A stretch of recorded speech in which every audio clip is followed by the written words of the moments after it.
class. Welcome to this week's filmmaking lesson. So, I will not be here I won't be here at Lowe's College this week because I'm going to Magic Kingdom to go to Tomorrowland. So let's do the filmmaking lesson. So first, we will be doing Walt Disney Home Video releases. On today, we will be doing the Robinson 2007 film. Wikipedia. Yeah, it's 2007 film. That's what it means.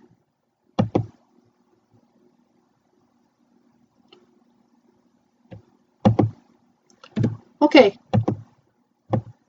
Here's a plot in this film. Louis is an aspiring 12-year-old inventor who grew up in an orphanage, whose inventions have been scaring off potential parents. He works all night on a machine to scan his memory to locate his birth mother, who abandoned him at the orphanage when he was a baby. While taking the scanner to his school's science fair, Louis meets 13-year-old Wilbur Robinson, a mysterious boy claiming to be a time cop from the future. Wilbur needs to recover a time machine that a man wearing a bowler hat has stolen. Louis tries to demonstrate the scanner, but it has been sabotaged by the bowler hat guy and falls apart, throwing the science fair into chaos. Louis leaves while the bowler hat guy, with the help of a robotic bowler hat named Doris, repairs and steals the scanner. Wilbur meets Louis at the orphanage and asks him to repair the scanner. Louis agrees to do so only if Wilbur can prove he is telling the truth, which Wilbur does by taking them to the year 1037 in a second time machine. When they arrive, he and Wilbur get into an argument and crash. Wilbur asks Louis to fix the time machine. However, Louis, realizing that he can simply use the time machine to see his mother, instead of has another condition. Wilbur has to take him to visit his mother afterwards. Reluctantly, Wilbur agrees and hides Louis in the garage. Louis does not stay there for long, however, and ends up meeting the rest of the Robinson family except for Cornelius. Wilbur's father, who is away on a business trip, having followed Louis. The bowler hat guy and Doris try to kidnap him, but the Robinsons beat them back. The Robinsons offer to adopt Louis, but change their mind when they learn that he is from the past. Wilbur admits to lying to Louis about taking him back to see his mom, causing Louis to run off in disgust. Louis then discovers that Cornelius Robinson is, in fact, a future version of himself, and Wilbur is his father's future son. Louis also finds out that the boiler hat guy is a grown-up version of Louis' roommate, Michael Yagubian, because he was kept awake by Louis' work on the scanner. Goob fell asleep during an important Little League game and failed to make an important catch that cost the game. Goob became so bitter as a result that he was never adopted and remained in the orphanage long after it closed. Doris and DOR 15, one of Louis' failed and abandoned inventions, they both blamed Louis for their misfortunes and decided to ruin his career by stealing the memory scanner and claiming credit for it. Leaving Louis behind, they take off with the scanner, drastically altering the future to the world where Doris clones have enslaved humanity. Louis repairs the second time machine, confronts Doris, and destroys her by promising to never invent her, restoring the future to its utopian self. After persuasion, For Louis, Wilbur tries to ask the adult Goob to join the family, but he has disappeared, apparently ashamed by what he has done. Back in Wilbur's time, Louis finally meets Cornelius face to face. Cornelius explains how the memory scanner started their successful career and persuades Louis to return to the science fair. Wilbur takes Louis back, but makes one stop first. As he promised, he takes Louis back to the moment when his mother abandoned him. Though Louis approaches his mother, he ultimately decides not to interact with her, realizing the family he will come to have with Wilbur and others. Wilbur drops Louis off in his own time and leaves. Louis heads to the fair, but en route wakes up Goob just in time for him to make the winning catch. Back at the fair, Louis asks for one more chance to demonstrate his scanner, which this time succeeds. He is adopted by Lucille, one of the science fair judges, and her husband Bud, who nicknames him Cornelius and takes him home. The film ends with a quote which reiterates the message of not dwelling on failures and keep moving forward, attributed to Walt Disney. Alright. On tomorrow, we will be doing Walt 2008 film.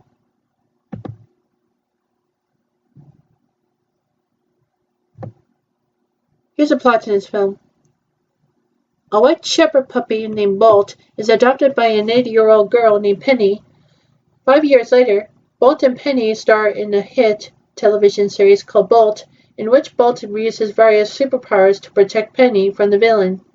To gain a more realistic performance, the show's producers have deceived Bolt in his entire life, arranging the filming in such a way that Bolt believes everything in the show is real and that he really has superpowers, including a devastatingly powerful sonic scream-like super bark. After a cliffhanger episode causes Bolt to believe Penny has been kidnapped, he escapes from his on-set trailer on Hollywood, but knocks himself unconscious. In the process, and is trapped inside a box of foam peanuts, which is shipped to New York City. In New York, Bolt resumes his search for Penny and, much to his dismay and confusion, finds out the hard way that his superpowers are useless. He encounters Mittens, a feral cat who bullies pigeons out of their food. Bolt compels Mittens to guide him back to Penny. Mittens, being convinced her captor is a lunatic, and the two start their journey westward by truck. Meanwhile, in Hollywood, Penny is distraught over Bolt's disappearance, but is convinced by the studio to continue filming with a less experienced look-alike dog. Surprised at his first feelings of hunger, Bolt is shown by Mittens how to act like a cute but needy dog. Obtaining food for them both at an RV park, they are joined by Rhino, a fearless hamster, the fanatical Bolt fan. Rhino's unwavering faith in Bolt substantiates the dog's illusions about himself, but allows Mittens to figure out how Bolt is from a television show. She tries to tell Bolt this, but Bolt simply becomes frustrated, attempting to super bark at her repeatedly. The noise draws the attention of an animal control patrol, and Bolt and Mittens are both captured and taken to an animal shelter. Bolt, freed from the patrol van by Rhino, finally realizes and accepts that he is just a normal dog, but regains his confidence after Rhino, oblivious to this revelation, exhorts him to heroism. They rescue Mittens from the shelter. As they And as they continue west, Bolt and Mittens form a close friendship in which she teaches Bolt how to be an ordinary dog and enjoy typical dog activities. Mittens makes plans for the three of them to stay in Las Vegas, but hearing Bolt is still drawn to find Penny, she tells him Penny is only an actor, and humans never truly love their pets, and eventually betray and abandon them, as happened to her. Bolt refuses to believe her and continues on loan to Hollywood. With Rhino's encouragement, his two friends follow shortly after. Bolt reaches the studio and finds Penny embracing his look-alike, unaware that Penny still misses him and her affection for the look-alike is only a part of a rehearsal. A broken-hearted Bolt leaves, but Mittens on a gantry in the studio sees Penny telling her mother how much she misses Bolt. Mittens follows Bolt and explains. At the same time, the Bolt look-alike panics during the show's filming and accidentally knocks over some flaming torches, setting the soundstage on fire with Penny trapped inside. Bolt arrives and the two reunite inside the burning studio, but are unable to escape before Penny begins to suffocate from the smoke. Penny begs Bolt to go, but Bolt refuses to leave her. Bolt uses his super bark through the building's air vent, alerting the firefighters to their location and allowing both of them to be rescued in time. Penny and her mother quit when their overreacher agent proposes that they exploit the incident for publicity. Proposes. The show continues with a replacement Bolt and Penny and a new storyline involving alien abduction. Penny adopts Mittens, a rhino, and she and her family move to a rural home to enjoy a simpler, happy lifestyle with Bolt and her new pets. Alright, on Wednesday, we will be doing Winnie the Pooh, 2011 film.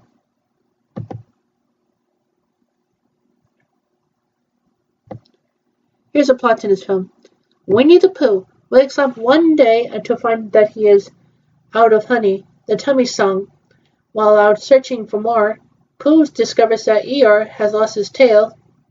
Pooh, Piglet, Rabbit, Owl, Kangaroo come to the rescue, a very important thing to do. While Tigger has his bouncing fun, Christopher Robin decides to hold a contest to see who can find a replacement for Eeyore's tail. The prize for the winner is a fresh pot of honey, the winner's song. After several failed attempts for what would replace Eeyore's tail, Kinga suggests that they use a scarf, which unravels.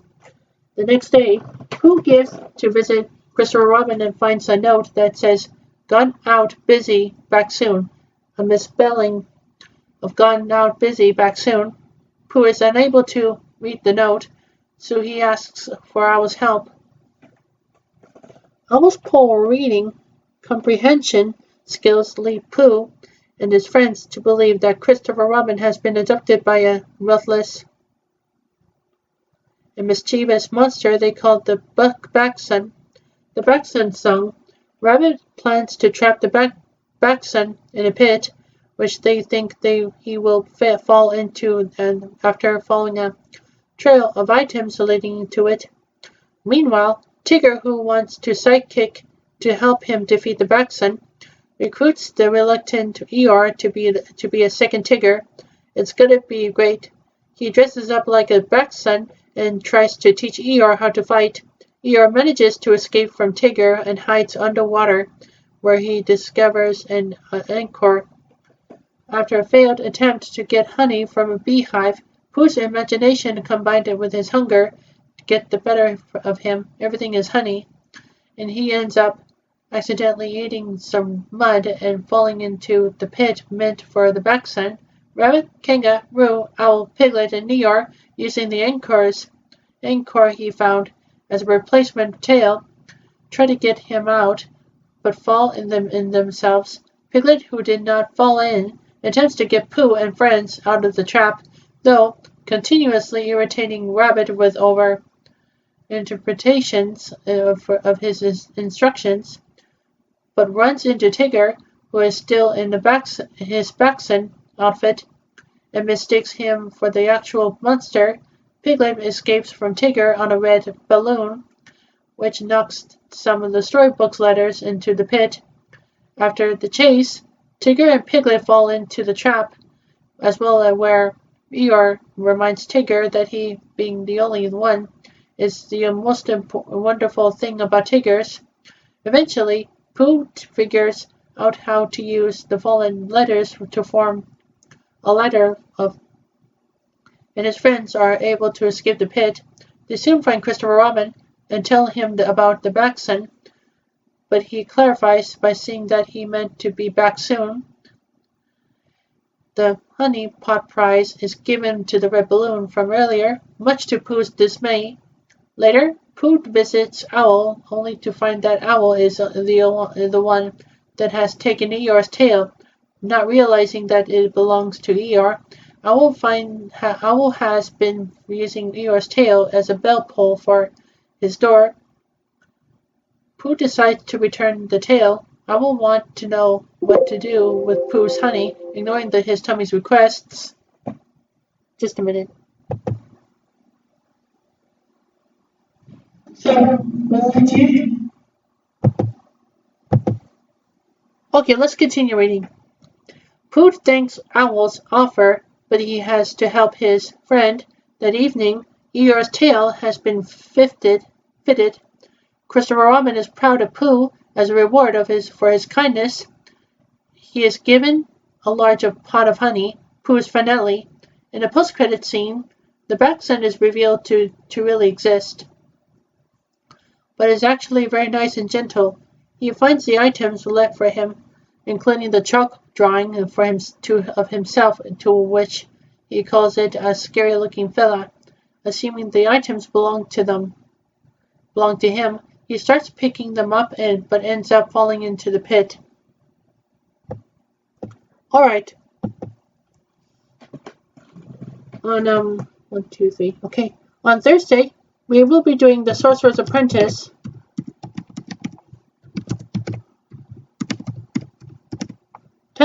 Film. Here's a plot to this film. Wait. Here we go. In 740 AD in England, the mighty magician Merlin has 3 apprentices, Balthazar Blake, Veronica Gorloisen, and Maxim Horvath. Horvath betrays his master by joining forces with the evil sorceress Morgana Le Fay. Morgana mortally wounds Merlin before Veronica is able to rip Morgana's soul from her body and absorbs it into her own. As Morgana attempts to kill Veronica by possessing her from within, Balthazar stops her by imprisoning Morgana and Veronica in the Grimhold, a magic prison in the shape of the nesting doll. Before dying, Merlin gives Balthazar a dragon figurine that will identify the prime Merlin's descendant, and the only one able to defeat Morgana while he searches for his descendant. Throughout history, Balthazar imprisons Morganians, sorcerers, who try to release Morgana, including Horvath, into successive layers on the Grimhold. In 2000, in New York City, 10-year-old Dave Settler encounters Balthazar in his Manhattan antique store after staying from his school field trip. When Balthazar gives Dave Merlin's dragon figurine, the statue comes to life and wraps itself around the boy's finger to form a ring. When Balthazar goes to retrieve a book meant to teach magic, Dave accidentally opens the Grimhold, releasing the imprisoned Horvath while battling for possession of the Grimhold. Balthazar and Horvath are imprisoned in an ancient Chinese urn with a 10-year luck curse. Dave is then ridiculed by his classmates when he claims that he saw magic, only to find the shop empty. He is faced with severe bullying and is misdiagnosed with hallucination caused by a glucose imbalance. David nevertheless keeps the ring. 10 years later, Dave, now 20 years old, is a physics student at New York University and meets his childhood crush, Becky. He immediately becomes smitten with her and repairs the transmitting mast of the radio station she works at after it is struck by lightning. The 10-year imprisonment curse of the urn ends, releasing Horvath and Balthazar. Horvath pursues Dave in the Grimhold. Balthazar rescues Dave, riding an animated Steel Eagle adapted from the Chrysler building. Gargoyle. Dave initially refuses to help Balthazar, having been under psychiatric care since their first meeting, until Balthazar agrees to leave after finding the Grimhold. They track the Grimhold to Chinatown, where Horvath has released the next Morganian, Sunlook. Dave defeats Sunlook, and Balthazar retrieves the Grimhold. Dave changes his mind, deciding that he likes magic after all, and agrees to become Balthazar's apprentice. He also becomes romantically involved with Becky, against Balthazar's wishes and advice, impressing her by playing their one public song, Secrets, with the Tesla coils he has been experimenting with. Horvath enlists a youthful Morganian's celebrity magician, Drake Stone, to get back the Grimhold. They attempt to kill Dave, but Balthazar saves him. Caught by Horvath, Dave demands to know the truth about Balthazar's quest. Balthazar reveals that Morgana is trapped in the Grimhold with Veronica. Morgana is freed, will cast a spell called the Rising, which would revive sorcerers from the dead and enslave mankind as Prime Merlinian. Dave will become powerful enough to cast spells without his ring, a focus which for any other magician is the only way to channel their magic, and is the only one who can stop her. Despite Balthazar's disdain of his relationship with Becky, Dave convinces to allow him to meet her for a date. Dave tries to use magic to clean his lab, but loses control of his animated cleaning mobs, which forces him to cancel his date with Becky.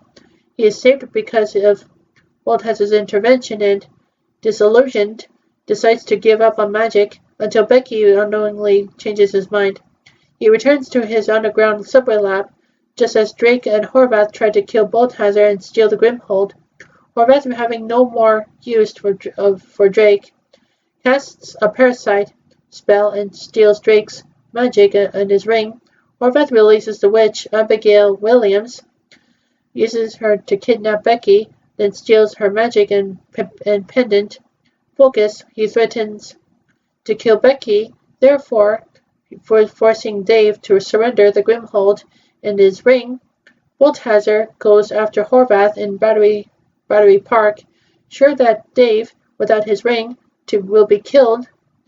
Horvath releases Morgana, who begins the rising spell, while Horvath animates the charging bull sculpture and commands it to attack Balthazar.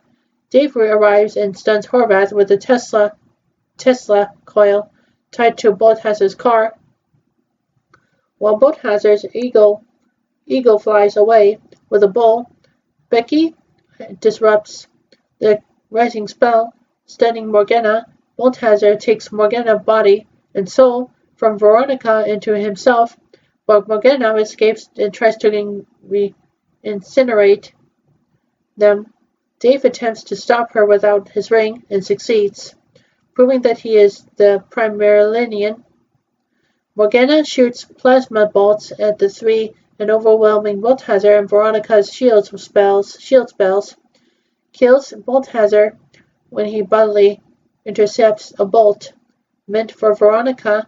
Dave makes another larger Tesla coil out of the squire's lamp, puts power lines to overwhelm her, and then fires a plasma barrage, which finally destroys her.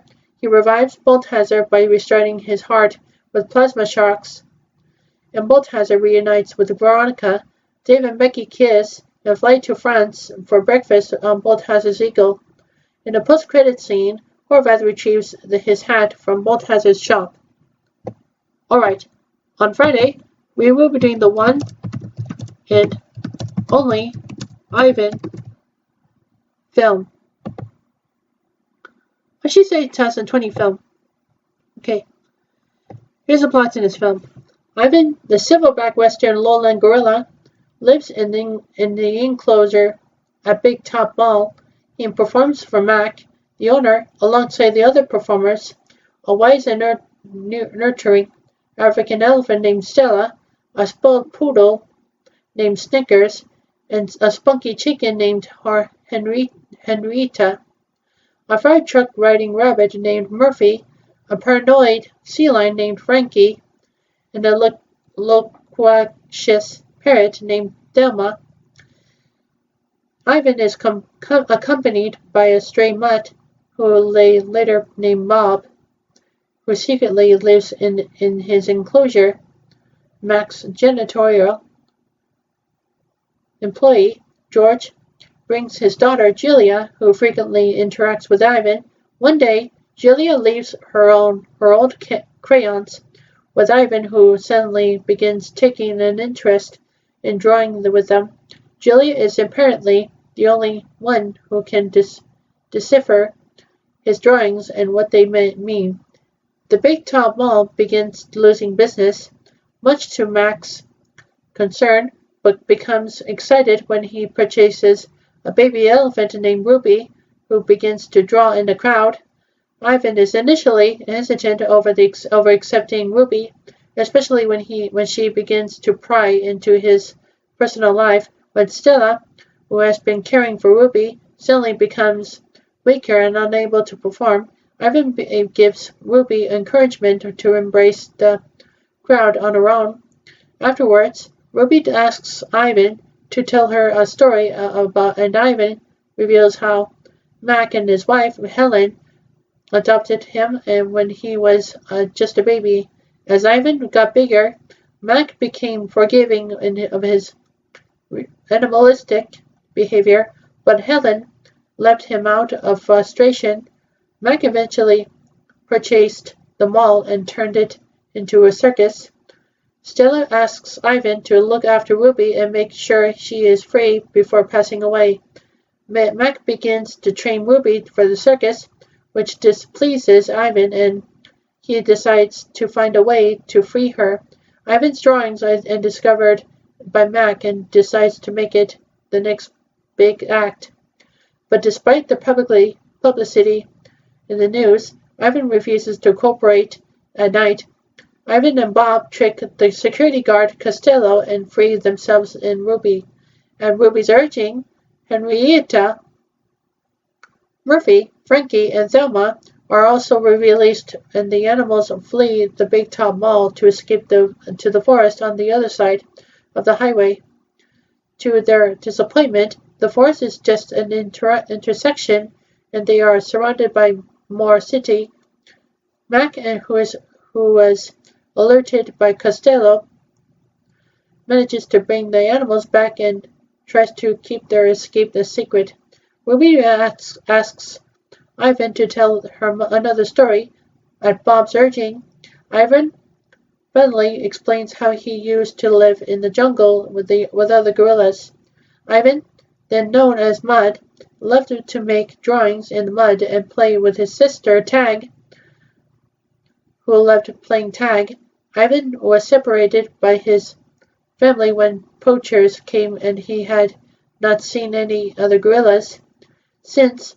Julia sympathetically gives Ivan some finger paints and inspired, and he decides to paint a mural. The next day, visitors can come along with the reporters who have heard about the possible escape and decide to film the show. Ivan's mural, a recreation of a forest and lake, is seen by the crowd who responds positively to it. Juliet believes that Ivan wants to be free and informs the reporters. Soon, protesters arrive demanding the release of the animals. Mac finally gives in and decides to shut down the mall. As all of the animals are taken away, Mac has one final moment with Ivan, thanking him for his time. Ivan is taken to a big gorilla enclosure where he is reunited with his kind. To his astonishment, it is situated right next to the elephant enclosure with Ruby, where Ruby is with her kind. Ivan assures Stella's spirit that Ruby is safe under his watch. During the credits, photos and footage of the real Ivan is shown along with a summary of his life. In the mid-credits scene, Ivan is greeted by Bob, who has been adopted by Julia, and George, who come to visit the enclosure along with Mac to check in on Ivan. Alright, that's all the Walt Disney Home Video releases we got. So second, we will be doing Emma Monkey Pictures and Roman Cannon Productions and OK Teeth Company shorts. It is about Halloween. All these monsters, including Michael Myers, who refuses to go have a birthday party with his mother, and now he's free to get back from the dead, and he survived from the gunshot. As the police arrived, Michael Myers finds out that he was a killer. Then he runs off and then takes to the city where Texas used to be Dallas, Texas. All right, that's all the shorts we got. On third, we will be doing Samsung Galaxy Note 20 series. Mimi was reluctantly having a dream about her life begin, and so Mimi wakes up and takes Sana, Futaba, Toka Satomi, Ui Tamaki, Nimi Hireji, and Kari Akino to Walt Disney World. Mimi is suddenly cold, who has been freezing all the time in Florida. As Florida weather of the snow worsens, Nimi's body is still in pain. So, after which she reluctantly have a cold, she collapses and takes Nimu to the hospital back in Nimu's studio. After she wishes Nimu Hireji to be one of the coldest hour.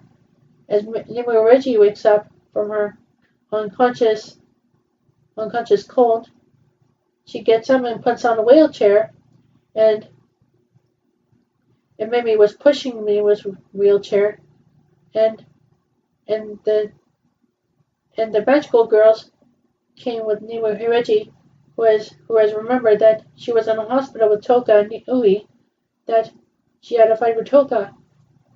Alright, that's all I got for today. Let's do some work now. Okay, have you done class? Yeah, I'm done class. Cool. Let's go on a video, and we'll have to just go by ourselves to we'll go by ourselves to Orlando, Florida. Yeah, we always do, Makoto. Okay, let's go then. Okay, good. So this is like an airplane, huh? Yeah, it looks really good. Do you know what I can do next month? What's that you gonna do next month? Next month I'm gonna have to do I have to go travel somewhere. Yeah, we want to go to Epcot, right? I do. I want to go to Spaceship Earth on Monday. Okay. And on Tuesday we can go to Mission Space. And on Wednesday we can go to Test Track. And then on Thursday we should go to Living with a Land. Yeah, that's pretty good to know, huh? Yeah, I like it, Makata. I like it when you say that. Okay. Alright, here we are in Orlando, Florida. Cool. It's like in Orlando, Florida, huh? Yep. This is all down there. Cool. How do we get to there? We need to get to Walt Disney World by Disney Magical Express. Okay, good. Okay, we're at Orlando, Florida International Airport. Okay, I guess you can say that. We need to get our magical luggage together, and we'll just have to go and have some fun at Walt Disney World. Okay, good. So, this is what I call the Magic Kingdom, huh? Yeah, we need to find something that was related to it. Did you put your magical luggage to your hotel? Yeah. I just told them. I just told the. I just told the manager. I just told the reservation desk, administration desk that an administration woman that she that we need to put our magical luggage to our hotel. Yeah, so we don't have to lose them in the ride. Cool. What would you like to do? We'd like to go to Buzz Lightyear Space Ranger Spin. Oh yeah, that's right. We need to go to Space Ranger Spin, huh? Yeah, I like it. Well, if that's the case, that's probably fine. I never been to Buzz Lightyear's Space Ranger Spin before. You haven't? You Momodori? No. Okay. We'll just have to go and just have some fun. Okay. Well, I guess this is probably like Main Street. It is Main Street. It's so beautiful. Yeah. We already walked through there, right? Yeah. So Tomorrowland's down to the right. Oh, Tomorrowland's in the right, right? Yeah, Tomorrowland's over to the right. Okay. It's like a Cinderella's castle over there. It's so beautiful. It is so beautiful. Even though this is a pretty good thing. Yeah. Okay, wouldn't you just have to go to the right and we'll have to go to the Space Witch's bin? Okay, good. You see the Tomorrowland new entrance? Yeah, it's cool. It is so cool. Alright, let's get to this one. Yeah. Tomorrowland Transit Authority People Mover was closed.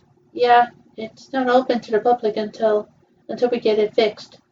Yeah, until we get it fixed because WDW News Today has it.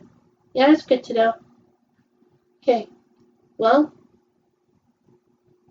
here it is. It's so cool in there. Why is it so cold out there? It's beginning to snow. It's snowing? Look, all the leaves. They're all falling down. Wow, they're all gone now. I think it's snow. Snow, huh? It is snow. Look at this. Yeah, it looks like it's snow.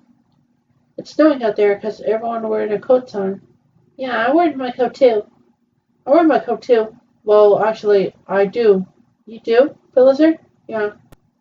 Okay then. Well, we just have to go to a Buzz Lightyear's range spin where it's warm, and then we'll have to shoot out those aliens. Okay, we'll have to do. Okay, we have to go to a restaurant. What's that restaurant called? Anti Anti. What's that called? Anti-gravity galactic goodies. Oh yeah, anti-gravity galactic goodies. That's a restaurant, huh? Yep. Okay, we'll just have to do. Let's go to the Buzz Lightyear Space Ranger Spin and we'll have to eat, okay? Okay, good.